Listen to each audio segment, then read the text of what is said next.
And I don't want it ever to be said, well, Stephanie said this, this, and this about me. And then Not if gonna say that.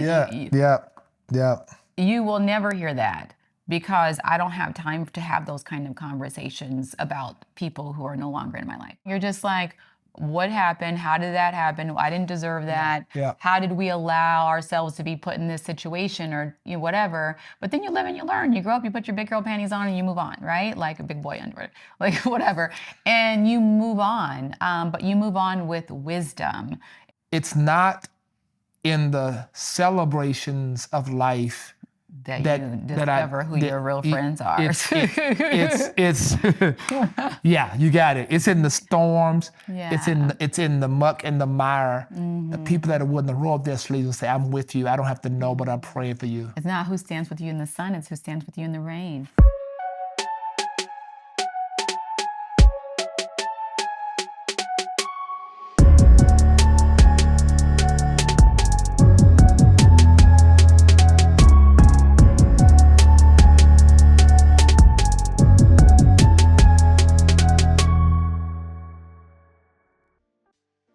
Well, hey, I'm Bishop. And I'm Dr. Steph. Thank you so much for tuning in to another edition of Couple of Destiny. Our life, our journey, our truth. We're so excited to have you connected today once again, and we're always thankful for the opportunity to be able to pour into you. Many of you let us know every single week how this is blessing you, and that means everything to us. So make sure while you're here, make sure you like and you comment. And you subscribe and share with your friends. Boom, make sure you do that. And we encourage you, follow Dr. Steph at Dr. Steph Walker. Follow me at Joseph Walker 3. Go to the website, josephwalker3.org. Get the new book, y'all. It's out, popping. Man, thank y'all so much for the love. Make sure you get it. It's called Pursuit of Purpose, Piece by Piece. Hope you get your copy. Let it be a blessing to you and yours. So, honey, today, another topic coming from our wonderful audience. Okay, let's go. This one is about forgiveness when friendship fails. What do you do? My thought is you forgive, but you limit access. I think it depends on what it is, like what happened, right? But like, I understand that, because we basically say like, forgiven but access denied. Yeah. But yeah. I forgive you, but access denied. And let's talk about that, because see, offense is real, and friendships, they change. And sometimes we can argue all day, was it really a friendship or whatever, but there are certain relationships you have where it may go in a different direction. The season is up. Somebody does something egregious, etc. So you've got a choice in that. Like, you as a believer, as a Christian, once you get out of your feelings, you're gonna have to come to a place where you forgive, and you're not forgiving for them necessarily. You're forgiving for your own sense of peace. Yeah. And that's important, because you can carry that weight and bitterness, right? And it can mess you up. I've done it. I ain't gonna lie. I've carried it, and it affected my focus. It affected my ability to be, all that I believe God wanted me to be, because I was still holding on to the grudge, to the offense. And Isaiah, 43 says, "Behold, God will do a new thing; it shall spring forth." You can't spring if you clean, right? So how do you? Can't spring if you clean. How do you let dead weight? Man, dead weight for no reason whatsoever. No reason. So how do you move past that? How do you get to a point? Like, has forgiveness been something that's been difficult for you to come to? So, yes and no, right? Like, intuitively that you're supposed to forgive. But I don't believe that you forgive and forget necessarily, because I feel like when you forget, then you don't necessarily learn your lesson, and you act like it didn't happen when it did, and then you end up getting burned a second and third time. I think you forgive and you move on. I'm a habitual cut them off type of person. Just machete cut them off. But I have learned that can come off as making it look like you're unforgiving necessarily and callous. And it's not that you haven't, for me, that I didn't forgive people. I did, but I moved on. Like, I've shut the door and nailed it shut and moved on with my life, not looking back. I'm very good at that, right? But I think to model the behavior so other people can witness, I guess, is I think important to like not come off so callous, if that makes sense. Yeah. Although I'm not saying that I don't do it. I still cut people off. Yeah, she still do that. Like, but I'm just saying, like, I feel like the perception can be that you haven't forgiven people when you do that. And that's not necessarily the case. You can forgive people and completely deny access to your life. Because I guess my perspective is, especially when it comes to friendships, like, I'm a good person. I'm a great friend. I'm loving, I'm caring, I'm giving. I will go to battle with you and for you. Like, I will give you my all. Like, and so when you treat me otherwise, or you treat me like I'm something that I'm not, then that's your loss, I feel like. And at the end of the day, you shut the door, you build the wall, do whatever you have to do, and then you move on with your life, and you spend your time in your life with people who know how to treat you, who know how to handle you, who respect you for being you, who don't expect you to be anything other than you, and who love you in the total you package. You don't have to morph and pretend like you're something or someone that you're not in order for them to be around you. You know, you don't have to play small. You don't have to pretend to be big. You can just be your real, true, authentic self. And so that's where you want to spend your time and energy. You don't want to spend your time and energy looking behind you, you know, answering calls or text messages or engaging with people who you know don't love you the way that you deserve to be loved and don't care for you that way. It takes a little time, though, to get to that point, to work through your own emotions and offense, because I'm one of those people, because we love so hard that when we hurt, we really get hurt. Yeah. And it takes a while to like really bounce back from that. And you get to a point, you know, you can be in a situation and you're like, oh my God, I know I'm being impacted by this situation because, you know, and you're trying to, here's the deal, you're trying to justify, you're trying to figure out, what did I do? And one of the things that I remember my mother told me, God rest her soul, I never shall forget. She told me this really before she passed. She said, son, stop living your life for the apology.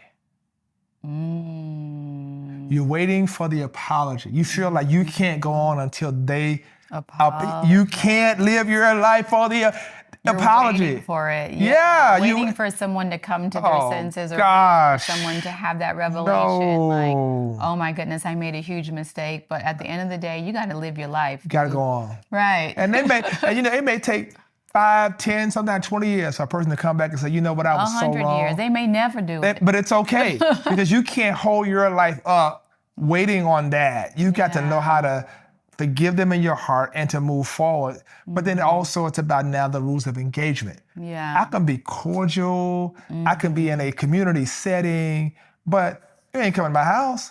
You know, you're not going to be in this space because the levels of trust has been violated. Yeah. Or I'm not going to share my secrets or intimate spaces with you because I don't feel comfortable per se. And I think that because I don't trust you. Yeah. I mean, fundamentally, I think that's the I can love you without trusting you. And fundamentally, love you from afar. Yeah. I love you from afar with the love of Jesus Christ. I'm not going to put my mouth negatively on you. I'm not going to cause you harm. I'm not going to block anything God wants in your life. That's important. Thank you for saying that, because I am a firm believer in that. Like, I don't believe that just because you fall out or lose relationships with someone that you walk around and feel like you have to down talk them, right? Yeah. Because there's always going to be that element that, what happened? Well, you used to hang out with so-and-so and da-da-da-da-da.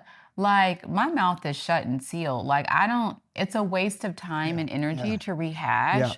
And I think it's also poor character as well to downgrade someone when they're not standing there to defend themselves, if that makes sense. And I also understand that what I say could have influence on how other people interact with those people or that person.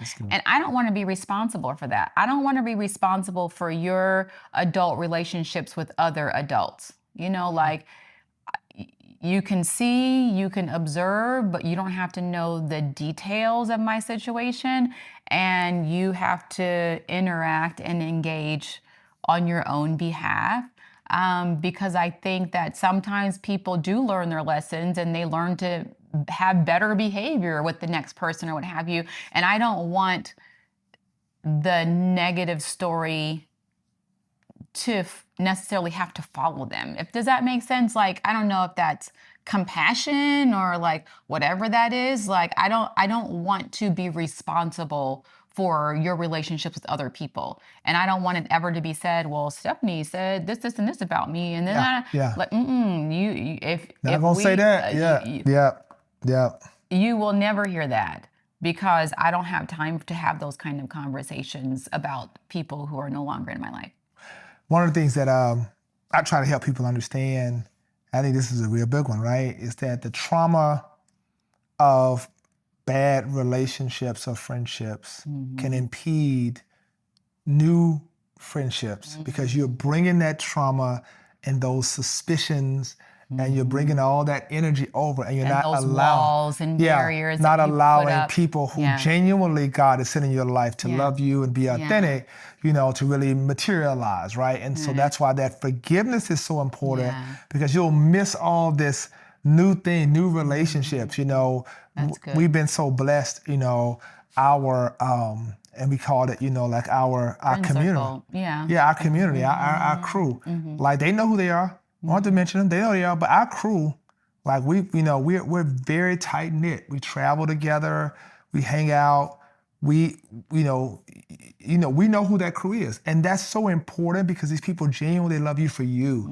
And you get to a point you can't live, in a fear-based relationship. Fear of what could happen. Fear that they're gonna end up being like this or that, or fear of this or that. That's traumatic. But what I think ends up happening is that you just do a better job at discerning, listening, watching, observing before you invite people into your circle. That's you do a better job at guarding, and I know you shouldn't have complete guards up, but I think you'd be a fool not to have guards up after you've been burned, right? And so I think sometimes you end up, God allows you to go through certain situations so that you can, one, prune the people around you who are not supposed to be with you going to the next season, but also so that you can learn lessons in terms of what you need to look for, the do's and the don'ts about people who need to be in your circle and around you. And then you're supposed to take those lessons into the next season of your life, which I think we've done well. But I think because we are so loving and giving and caring, we were at one point so open, we got burned. Like, bad. And at the end of the day, it doesn't feel good. It doesn't, it's not easy to just be like, okay, whatever, moving right along. You're just like, what happened? How did that happen? I didn't deserve that. How did we allow ourselves to be put in this situation, or whatever? But then you live and you learn. You grow up, you put your big girl panties on, and you move on, right? Like a big boy underwear, like whatever. And you move on. But you move on with wisdom, and you move on with a better sense of understanding and discernment. And I think the relationships that we have in this season of our life are clearly a better fit. Spot on. More equally yoked. Spot on. And you may be asking, well, how do you discern? I know you're asking it. Well, how do y'all discern that? How you know? Well, I'll tell you what, I'll give you a couple. Here's one, right? People who can be happy for you whether or not your happiness involves them or not. Oof. Right there? People that can be happy for you whether your happiness involves them or not is a sure sign that this is a real, tried and true. And people who aren't trying to compete with you, people who aren't jealous of you, people who have their own thing going on, people who love their life, love who they are as individuals, are confident in themselves as people and human beings. Because when people are not, then they're constantly competing or looking or watching or trying to nitpick. And, I've never met someone who was genuinely happy with themselves and their lives That who was not happy was, for somebody else. yeah, That not was happy not for happy. someone That was else. not happy. And of course, there's Instead of my steady alarm. You know, we live and die by these alarms, guys. that's what we do. Our life, our journey, Our truth. our truth. You know, I think that a person who genuinely, loves you, right, is a person who will defend you when you're not present. When you're not present. Ooh.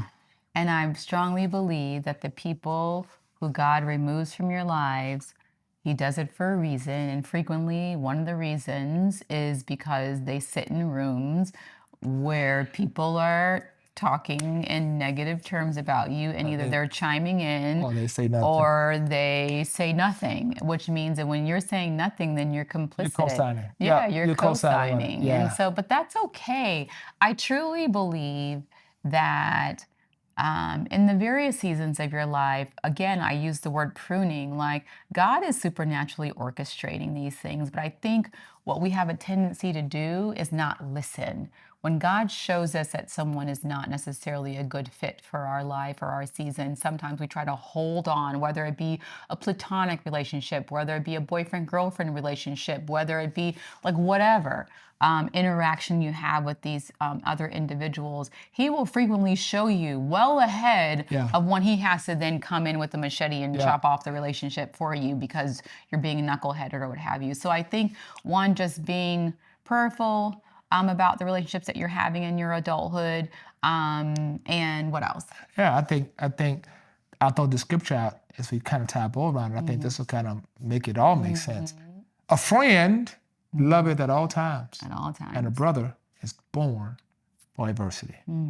That you can love me regardless of the seasons I might find myself, and or you can love me, watch this, even when you don't see me in the framework you've always seen me. You can still love me enough to know God's hand is still on my life. And that's powerful. yeah, and it's not in the celebrations of life that you discover who your real friends are. It's yeah, you got it. It's in the storms. Yeah. It's in the muck and the mire. The people that are willing to roll up their sleeves and say, "I'm with you. I don't have to know, but I'm praying for you." It's not who stands with you in the sun; it's who stands with you in the rain. Yep. That is right. Yeah. So anyway, listen, y'all, go out, evaluate those relationships, pray about them, discern them, but more importantly, learn the lessons. I tell you all the time, listen, don't linger, but learn the lesson. And when you learn the lesson, you apply that lesson, it makes you wiser as you navigate the terrain of friendship. That's what we've done. And so we appreciate y'all. We thank y'all for tuning in. I hope this has been a real wake-up call for some of y'all, real blessing. And I hope that you will let us know what you think. Tell us some of your stories in the comments. Yes. Things you've done to help limit access, but still forgive. That's what it's all about. You gotta forgive. So thank you again. I'm Bishop. And I'm Dr. Steph. Till next time, peace out. If you were impacted by this video, if it blessed your life, please make sure you subscribe. And make sure you check out other videos by clicking on the screen.